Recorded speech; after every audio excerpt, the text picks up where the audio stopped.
J'ai continué jusqu'à la liberté complète. Elle va rentrer au Panthéon le 30 novembre prochain et elle sera la première femme noire à y reposer. Mais au fait, c'était qui exactement Joséphine Baker?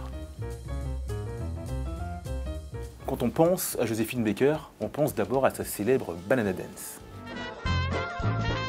Nous sommes le 2 octobre 1925 et le tout Paris se presse au Théâtre des Champs pour assister à la Revue Nègre, spectacle musical avec en tête d'affiche Joséphine. Une danseuse noire qui se déhanche presque nue sur un charleston endiablé avec pour seule tenue une ceinture de plumes qui deviendra plus tard une ceinture de banane.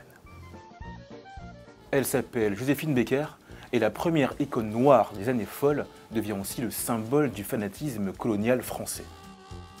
Sauf que Joséphine Baker, ce n'est pas que ça. C'est aussi une vie marquée par la résistance et la lutte contre la ségrégation et le racisme qu'elle a combattu toute sa vie. Pour comprendre son histoire, il faut remonter au 3 juin 1906 à Saint-Louis, dans le Missouri. La petite Freda Joséphine McDonald voit le jour dans une famille très pauvre et métissée, afro-américaine et amérindienne. Enfant, elle est en fait domestique chez des gens aisés chez qui sa mère l'envoie travailler. Mais la jeune fille n'a rien d'autre en tête que danser. Elle rejoint New York, elle a 16 ans et veut conquérir Broadway. Mais Joséphine est jugée trop maigre, trop petite et surtout trop noire dans cette Amérique des années 20 marquée par la ségrégation. Elle va, grâce à un impresario, traverser l'Atlantique pour incarner le rôle principal de la Revue Nègre. Et le succès est tel qu'on la considère aujourd'hui comme la première star internationale noire. Elle enchaîne ensuite les succès avec la chanson J'ai deux amours en 1931 et jouera dans le film Zouzou de Marc Allégret avec Jean Gabin.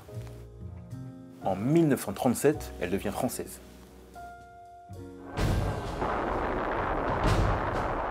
Quand la Seconde Guerre mondiale éclate en 1939, Joséphine parcourt le front et va chanter sa célèbre chanson J'ai deux amours aux soldats.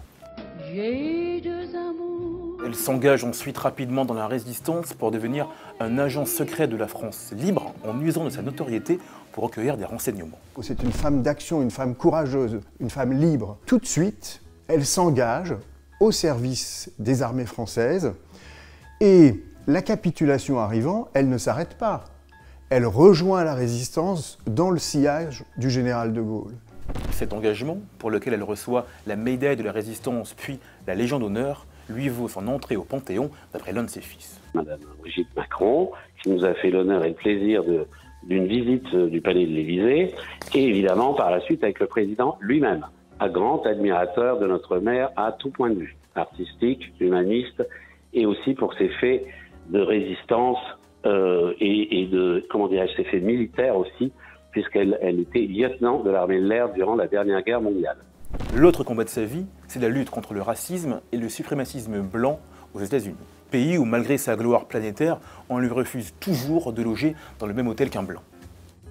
En 1963, elle est la seule femme noire aux côtés de Martin Luther King à la tribune lors de la marche pour les droits civiques à Washington. Son idéal antiraciste se traduit par sa vie dans son château des Milandes dans le Périgord noir.